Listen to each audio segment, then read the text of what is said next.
And welcome back, everybody, to another episode of the Always Pressing PGA DFS podcast. We're here to preview the 2024 Travelers Championship, an elevated event after a major, after an elevated event. So these guys are going to be at peak performance this week as they head up to Connecticut to play at the Travelers. It'll be fun. We'll talk about that.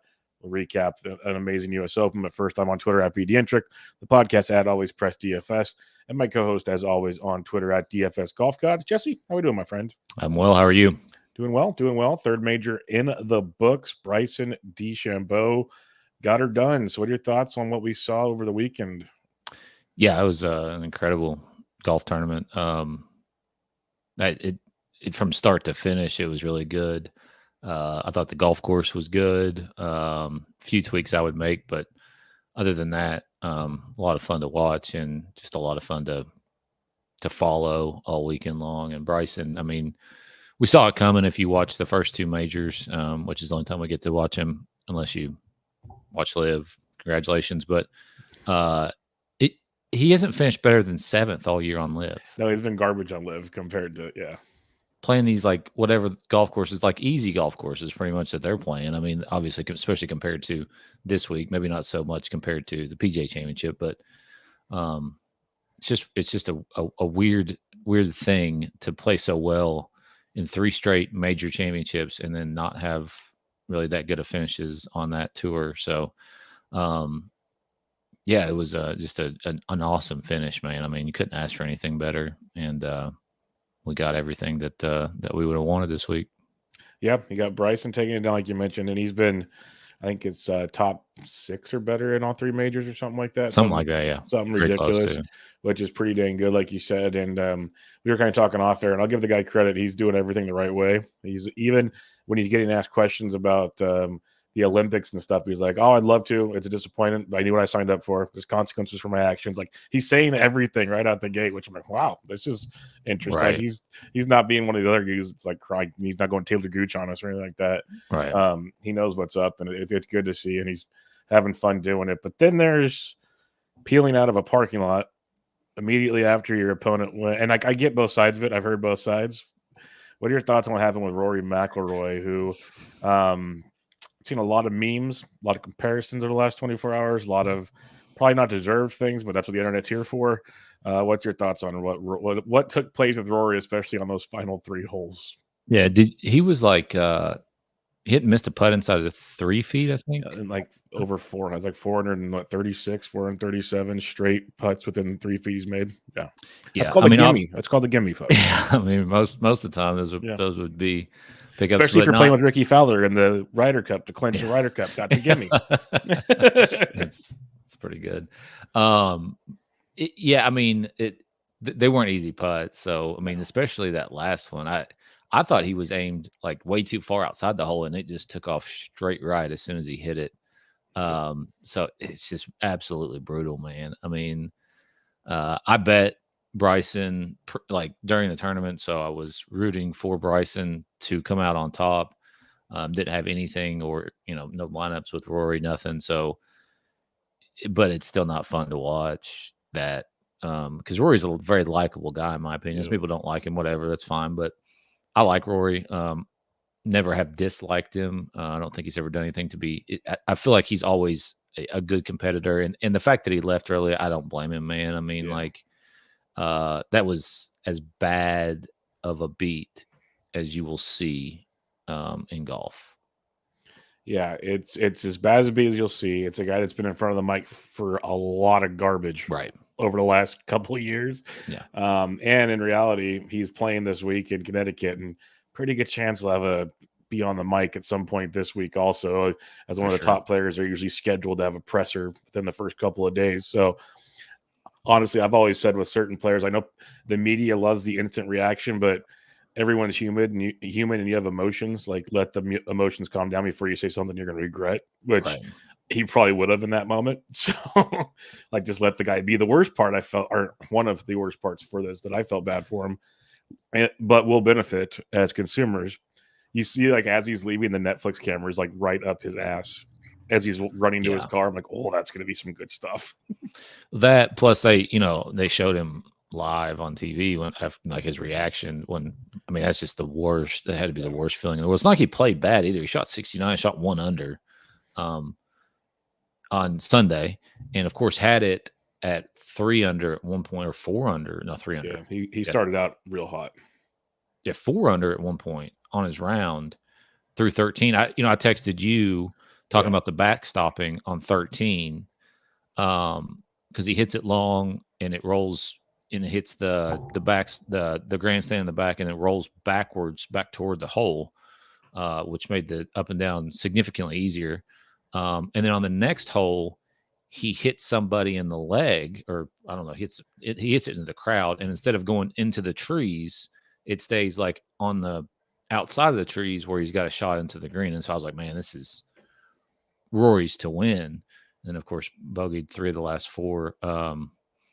But yeah, I mean, it was hard to watch, man. I wouldn't wish that on anybody, even like the golfers that I don't like. It's still not fun, because I know the feeling, and it's just awful. Oh, yeah, between baseball and golf, I have felt that feeling many times. And he had like a 2-shot lead towards this stretch. Like, it is a complete implosion, as you said. So that's a massive bummer, of course. And kind of would like to see him win this week, but we'll see how that goes, just to shut people up, because, he has the divorce talks and divorce is off and all this. And he's just all over the place in the media right now. Speaking of which, Tuesday, when this show pretty much most will listen to it, we should find out about this agreement, right? That's what they told us last week, that Tuesday the agreement will be announced. I have no idea. Yeah, that was the word on the street this past week. If there is an agreement, they don't want to overshadow the USGA, so they're going to announce it on Tuesday, is what they said. We'll get back to that, though, next week. Yeah, we talked about all this demise of just falling apart of Rory McIlroy, but I think we also need to mention that Bryson, who had his ups and downs, made some incredible golf shots, especially down the stretch. Well, he got fucked on 18 bad when it hits he hits it left, and it's like a missile coming through there, and somehow dude is standing right in the way, doesn't realize the ball is coming at him when they got Bryson DeChambeau on the tee, and it hits him and then falls where it does, which was an awful spot. He couldn't get the classic, relief from the temporary movable object. And it's right by a fucking root. I mean, just awful break. And to get in that bunker was a great shot. And then obviously the shot out of the bunker was as good as you will ever see. The shot out of the bunker was as good as you'll ever see. And then that putt was not easy. Rory and others, so because those greens are tough. Like, you're talking about Rory, and his things. I watched a lot of Thursday, Friday. That Friday round from Brooks, how many putts he had go ring around the rosy. I'm surprised he wasn't breaking things the way Brooks gets going. And he wasn't alone. I'm just saying, I saw a lot of his shots in the afternoon on Thursday, and a lot of guys were doing that. It was pretty bonkers how those greens played out, and it just came down to, I wouldn't say it's luck box putting, but there was a lot of did you get the right?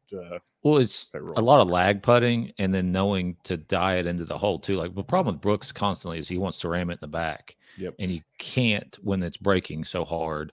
And Rory's putt on 18 was downhill, and so he just had to tap it, and it was more like they were just showing it on TV here. His bogey on 16th, he rammed it hard. Like, that was one of those ones. Like, yeah. I mean, there's an art to it, and if you look at somebody like Scotty Scheffler, who's been playing the best in the world, and he gets completely humbled this week. I think he had 1 birdie in his last 2 rounds. Yeah, it was brutal. So 2 birdies in his last 2 rounds. He had 2 birdies on Saturday. He did not have a birdie on Sunday. It's just an art to it and a feel, and you just kind of got to get that. And obviously Bryson with his science. Did you hear about the Epsom salt? Dude, the balls in the Epsom salt, part of me just embraces it all now, because if you would have told me this 3 years ago, I'd have said Bryson's an idiot, because but the more that comes out with Bryson, you believe it all. There's zero doubt of it all. And now I'm just this is just entertaining. It's just like that weird friend we all have. And you're just okay, this is who he is, but he just happens to be good at sports. It's really bizarre.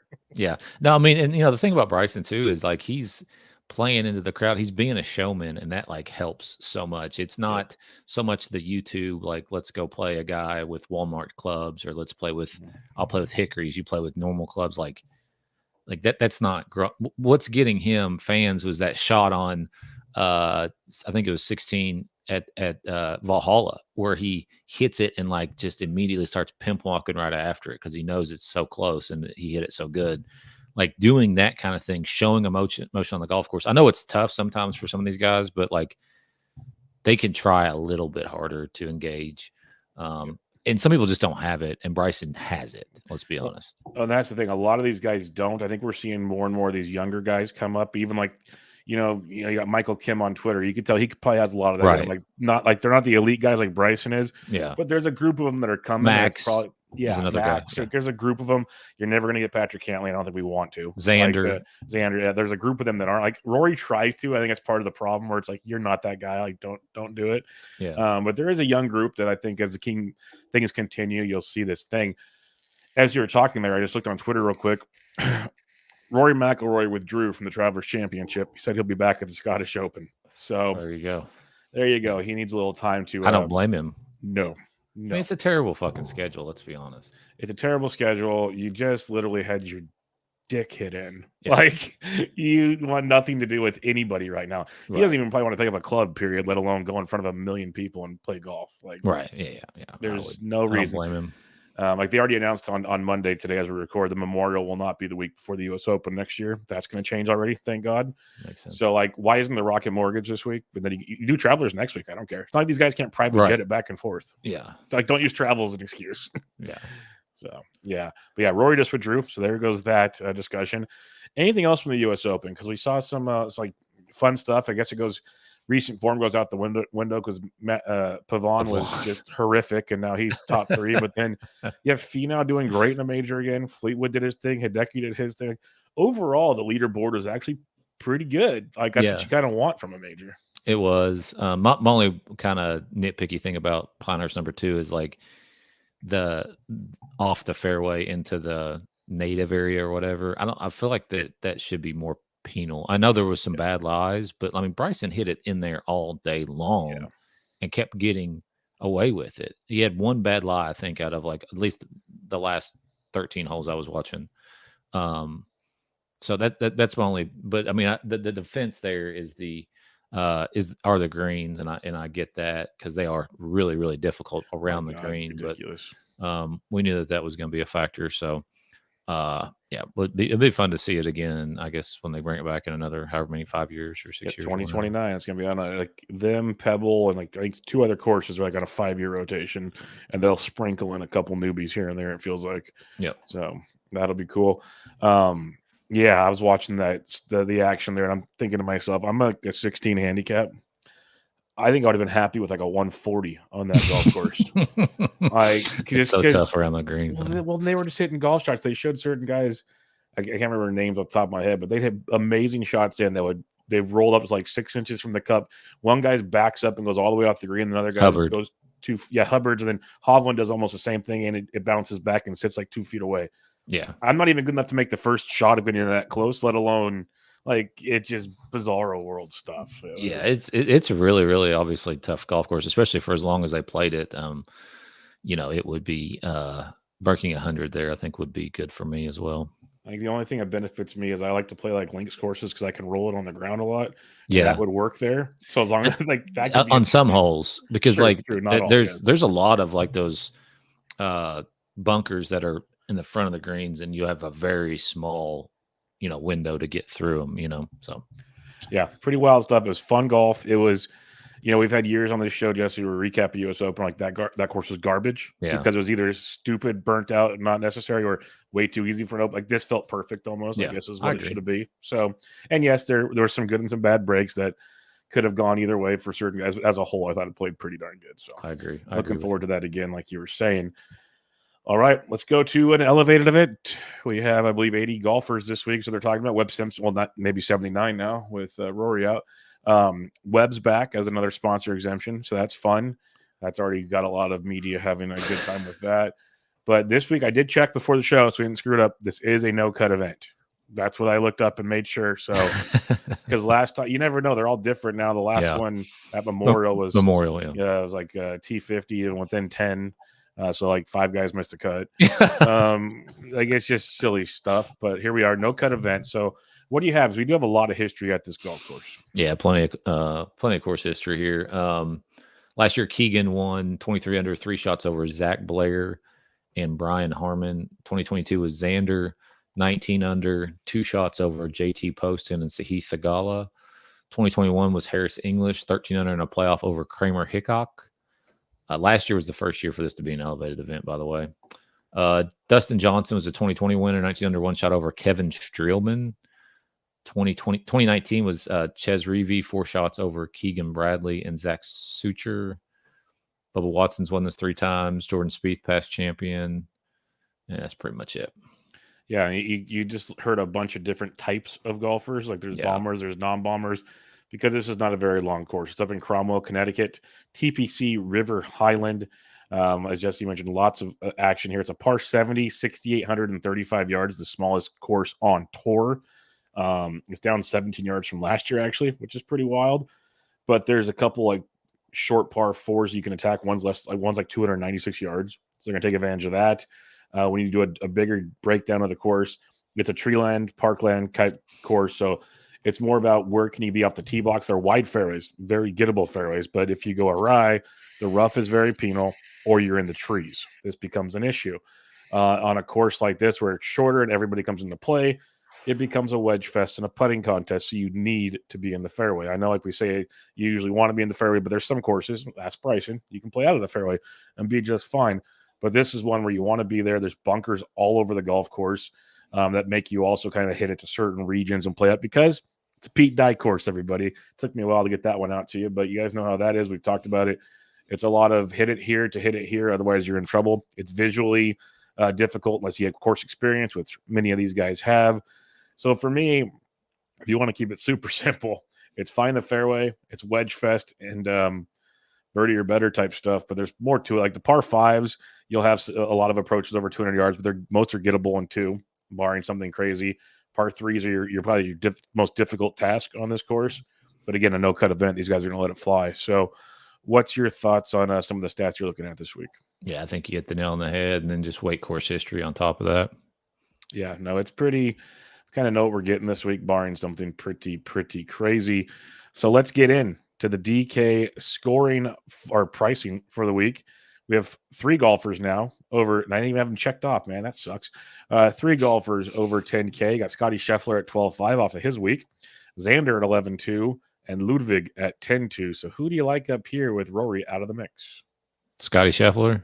I don't know. I'm pissed that I didn't run ones. I ran 2 lineups last week, and both of them had Scotty. One of them had Scotty and Bryson. But it got 5 of 6. My 6 of 6 did cash in a single entry, but with Scotty. But yeah, I mean, like the amount of, I mean, he was 40, like almost 50% owned in the single entries that I was in. So I'm pissed that I didn't play a little bit of game theory and actually fade him just a little bit, but I bought into the hype too much. So, but I mean, just going back to Scotty, I mean, he finished 4th here last year, 13th year before, 47th year before that, miscut in his first try in 2020. But obviously, completely different course than last week. You know, he finished 41st last week and could not make a putt. So I expect him to make quite a bit of putts this week. The other guy I would pick is Xander, but it's Scotty for me mostly. Like you said, Scotty's problem last week is it was more of a lag putting event. That doesn't do. Scotty likes to throw at the pin because he can. So he can do that again this week. That's the beauty of it. So, and he's very good off the tee. So I think you might get a lot more Scotty involved here. Unless he's just worn out. That's the hardest thing right now. These guys just play 2 ridiculously difficult golf courses. Like it's like I almost probably wouldn't show up till Wednesday at this event. Just like give me some time to decompress. But yeah, I'm with you. Scotty's the dude up here if that's what you're looking for. Otherwise, for me, I like Xander quite a bit as well at 11-2. He stands out in a big way as well. So those would be the 2 I am looking at here. We didn't even talk about Oberg in the U.S. Open recap because so much other stuff happened, but he looked so good the first 2 days. And then he went up in flames. Yeah, he did. I mean, he had one really bad hole, which Tony Finau also had a really bad hole in the same hole. It just was a matter of getting out of position and then not being able to get back into position. But his knee didn't look bad. I mean, I don't know about this whole meniscus tear thing, but either way.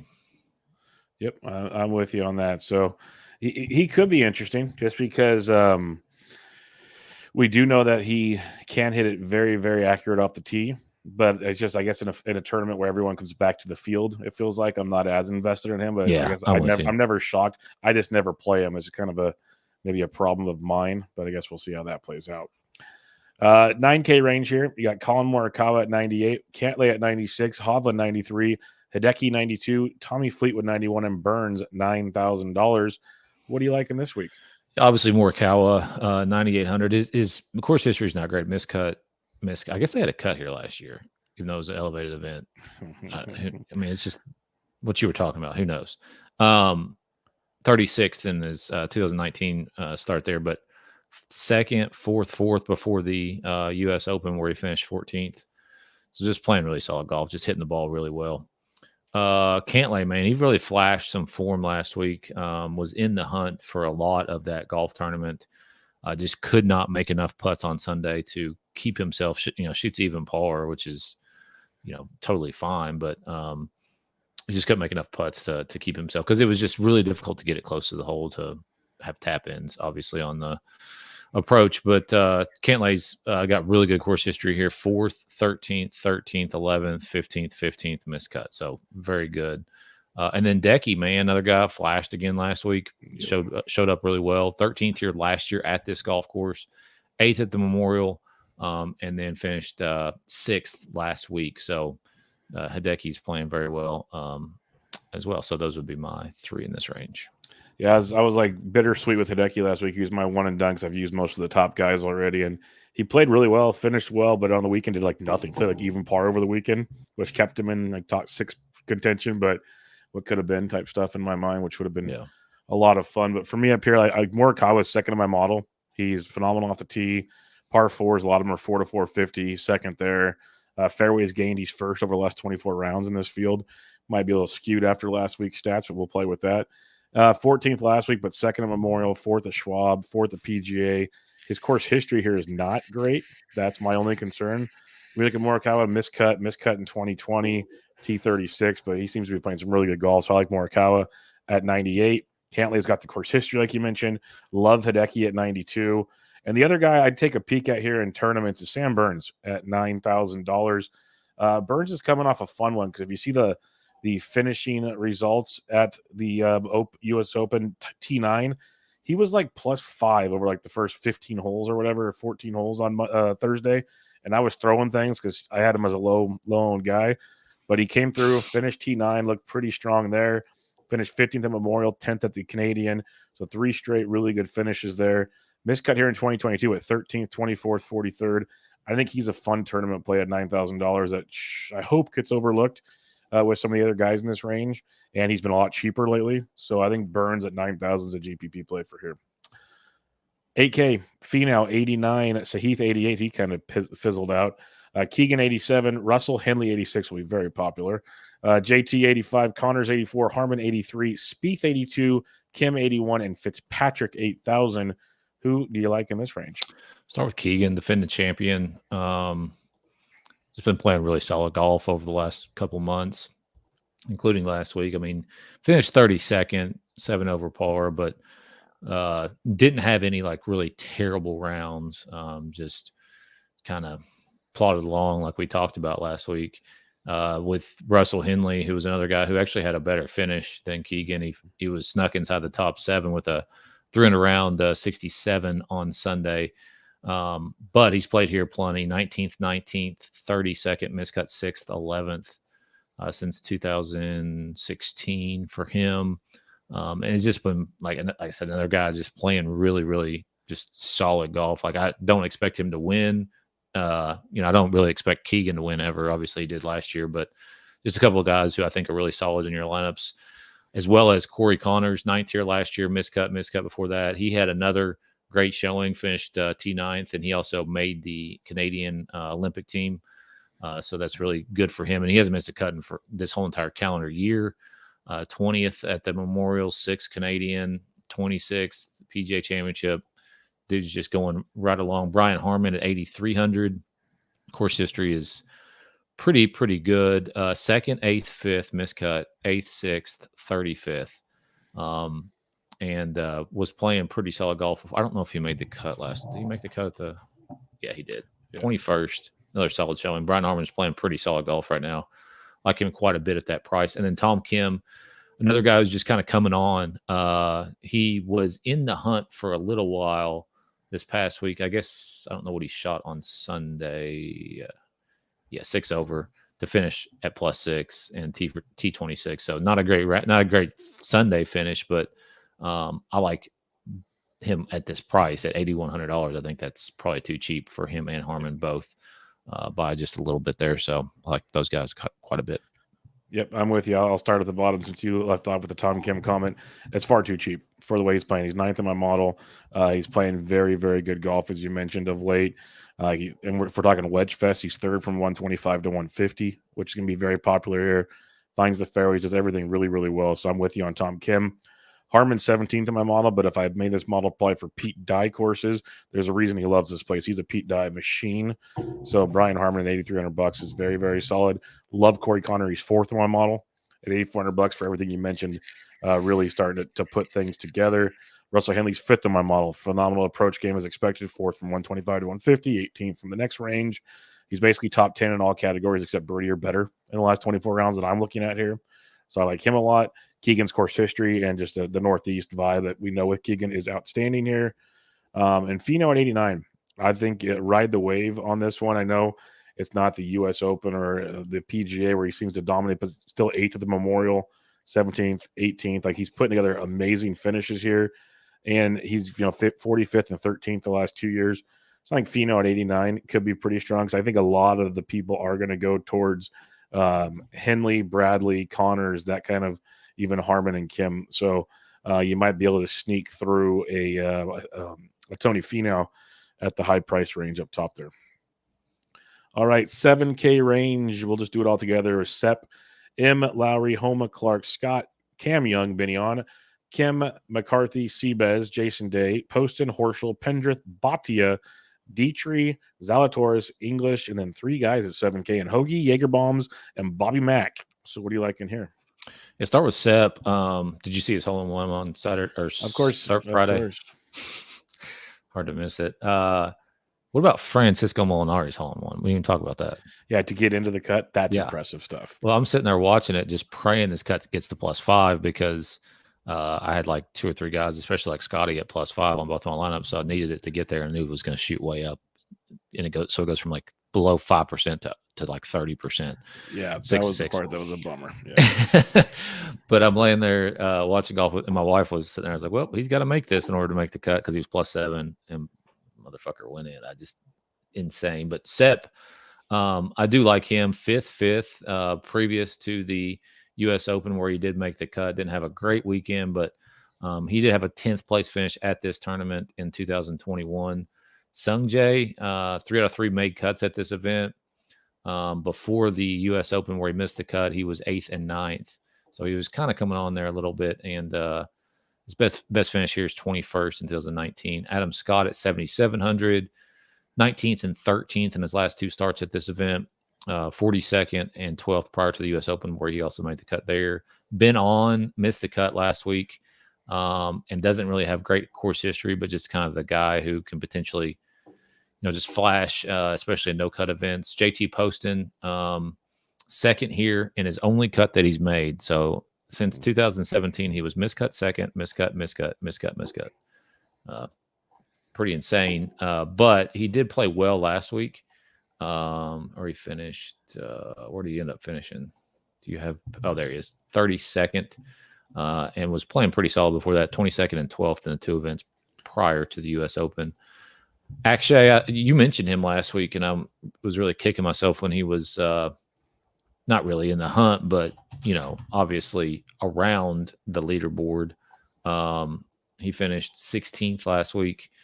And before that was 22nd and 60th in his 2 starts. And then last but not least, Thomas Dietrich was around the lead. I think he was wasn't he in the last I think group? heading into the weekend. He was, I think after Friday, he's in the lead, and then 76 on Saturday. On Sunday.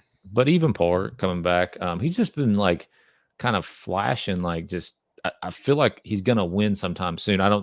not saying he's going to win this event, but like is the Red Rocket Mortgage next week? Is that something like that would be, I think, a potential opportunity for him to win, because he's been kind of showing up in these big events. Like he finished 4th at the PGA Championship, and then last week he ended up finishing 14th, and also he didn't play the Masters. But either way, I think that eventually this year you'll see him in the winner's circle. Yep, I think you're right, because we saw him. He did it at Torrey earlier this year. He was hanging out there. He can bomb it. So it's one of those, if it's a course you have to kind of try to overpower, it could be good. That's why I'm wondering how this week plays out for Dietrich. But like Rocket Mortgage and 3M coming up, we know those are courses you can bomb it, and the rough isn't too penal. Like he could probably have a field day at those. So I'm with you on Dietrich. We'll have to dig in on him going further, but definitely someone to keep an eye on. For me in the 7K range, Sepp Straka, $7,900, 6th on my model. He's 2nd in fairways gained, which is great, because that used to be a big bugaboo for him. He's a phenomenal long iron approach guy, so his short wedge is not great, but from 150 to 175, he's 6th. He's 3rd on the shorter par 4s. Really good stuff from Sepp. Sungjae could be interesting, because we've seen it week in and week out with him. It's like almost all or nothing for Sungjae. Finished 26th, or no, that's Tom Kim. Sungjae, miscut, T8 at the Memorial, T9 at Charles Schwab, miscut at the PGA, T4 at Wells Fargo. That seems like an amazing GPP play at $7,900. That seems absolutely beautiful for a guy that we know can put it together at any given moment. And if it's more of a find the fairways and make it happen, he's 7th in this field in fairways gained over the last 24 rounds. So I do like what we have from Sungjae as a tournament play. Shane Lowry is a guy I always like in kind of shorter, hit your spot type courses. He's 1st in this field from 125 to 150 over the last 24.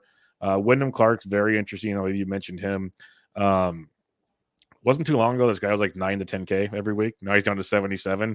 I know he's not lights out like he once was, but I don't feel like he's completely lost his ability to play great golf. So that's just an interesting one for me if you're looking for upside in a tournament. Siwoo Kim at 75. He's a Pete Dye machine, playing really good golf. Didn't have the outcome he was probably looking for last week, but still made the cut. Continues to play really well. Denny McCarthy, if it does turn into a putting contest, that's your dude naturally. So $7,500. And when it comes to McCarthy, 7th here last year after a miscut, 73rd withdrawal miscut. So nice finish last year for McCarthy. And a couple more. I do like the post and comment, because it's kind of an all or nothing, but actually coming in pretty decent form right now. So I think that makes JT worth an argument. Seabez, I'll keep going back to Seabez quite a bit. The approach game is usually pretty darn good. So I got no problem there. And then Bhatia at 72. I have Dietrich. Last but not least, though, I'll mention Harris English. I liked him a ton last week. Played him as a nice cheapie play. Finished pretty well. He's 61st in the model, so it might not stand out to many people. But he had the 41st last week, two miscuts, 18th at the PGA, 60th at Wells Fargo. So the form's not great, but the approach game is pretty solid from Harris English. And at this tournament, 60th, 19th, 1st, 71st. So a couple top 20 finishes in his last 4 tries. So if you're looking for something cheap, I don't mind Harris English. Who do you like in the 6K range? Start with Austin Eckroat. 2 out of 2 made cuts here, 24th last year. Seamus Power, your boy, ended up missing the cut last week, but has got pretty decent course history. Miscut 25th, 19th, 66th, 36th. Miscut. Putnam at 6,400, 4 out of 4 made cuts here, finished 13th in 2021. Lee Hodges, 25th here in 2022, 22, missed it in 23 last year, but has 5 straight made cuts on tour. I don't think he played last year for whatever reason. We don't have those finishes loaded. Yeah, he didn't play at the U.S. Open. Eric Cole, 6,300, not playing very good coming in, but played pretty decently here last year. And the same thing with Chris Goddard up at 6,000. Stone Men. If you're trying to jam in a bunch of dudes with Scotty Scheffler, there are a few guys down there that I would consider. For sure. And one thing I'll say is about 7,500 and below, get used to these names, folks. This is what we get the next few weeks. And they'll be like, just don't be surprised when Mackenzie Hughes is 10-2 next week or something. So I'm just going to throw that out there to you, because I do like Mac Hughes at $6,900. I know the models might not look great. He's actually 2nd in this field in putting over the last 24 rounds, which is kind of surprising. But he's more of a long iron guy compared to short iron, but still $6,900, playing pretty good golf as a whole. You look at Mac, he's actually had back-to-back missed cuts, 2 very difficult tournaments. No missed cut this week. 7th at the RBC Canadian, missed cut at the PGA, 6th at Wells Fargo. That's 5 really tough tournaments in a row, looking back at that. So to have 2 top 7s and 3 missed cuts at $6,900, I'll take the tournament appeal. Austin Eckroat at 68, I like. Seamus Power at 65. 29th in the model, you mentioned like his recent form and stuff. I do like where he's trending here, and he does have very good course history, as you mentioned. So I think Seamus at 65 was a very fun one down here. If you're just looking for something boring, Svensson at 64, but it's a no cut, so you probably don't want boring. And then Putnam at 64 is another guy I don't mind taking a swing at on this one. All right, let's recap it. 10K and above, Jesse. Scotty Scheffler. Yep, I'm just going to let us do that one today. There's only 3 guys up there. Like, what are we doing? 9K range. I'm going to say Hideki. I like that call. I'm going to stick with let's be a little on the wild side and go Sam Burns on this one at 9K. 8K range. I'll say Harmon. That's a good one. I will go with Tom Kim at 81. 8K range. I think I'm going to have a lot of like 2 9K, 2 8K guys. Easily. Like, I really like those builds. Yeah, I think that's easy to do. Yep. 7K range. I'll let you pick 2. It's a little big range. I'm going to say Sungjae and Poston. Yeah, I'm going to go Sungjae as well. I'll go Sungjae, and I will go with Sepp Straka. 6K range. I'll say Lee Hodges. I'll go Seamus Power. I think there's something there this week. So it's easy to build lineups this week. That's all I'm going to say. Very, very easy to build lineups this week. If you're starting at a GPP lineup, where are you starting? Scotty Scheffler, Brian Harmon, Tom Kim. I'll be slightly different to mix things up here. I will go with give me Hideki. Oh, no. Give me Sam Burns. Give me Brian Harmon, and give me Tom Kim. You guys figure out the rest from there. If you want to go Scotty, you still can pretty easily, or you can go at 9K. All right, Mr. Who we got winning this thing on your DraftKings odds? Scotty's plus 360 right now. Yeah, he was 4-1 earlier, so that's been a bet down. Yeah, but obviously outside of Scotty, you don't really want to bet at 3. Cantlay 20. He putted it so well last week. Yep. I could see that kind of translating a little bit to this week. It's obviously completely different greens, but so Cantlay at 20 would be potential. Corey Connors at 35. Tom Kim at 45. And yeah, that's pretty much it. All right, my top 20 fundings for the week. I don't mind Connors at plus 120, but Tom Kim at plus 140. I feel pretty good about that one. I think he is. I wouldn't be shocked if we see him in one of the last groups on Sunday. He's playing sneaky good golf. But if you want a couple like plus 200 plus guys, like Bhatia at plus 220, Matt Hughes at plus 260, the way he's striking the golf ball right now. And then if you want a super duper, there he is. Seamus Power is plus 360 if you want to have some fun there. I think that's got some appeal. Remember, it's only like 79 golfers, so third of the field, folks. You just got to be the third. You just got to be the top third of the field, which again, not easy in golf. But I'm just saying, there's a chance on this one. All right, final thoughts this week, Jesse, before we head out and get ready for some Corn Ferry-esque golf the next couple of weeks. I don't. Just looking forward to the Open Championship here in about a month. So my favorite major. My favorite major. I can't wait. So we'll check that out and much, much more. But for now, check out Jesse on Twitter at DFS Golf Gods, the podcast at Always Press DFS. I'm at B. Dietrich, and this was your 2024 Travelers Championship Preview. Catch you all next time.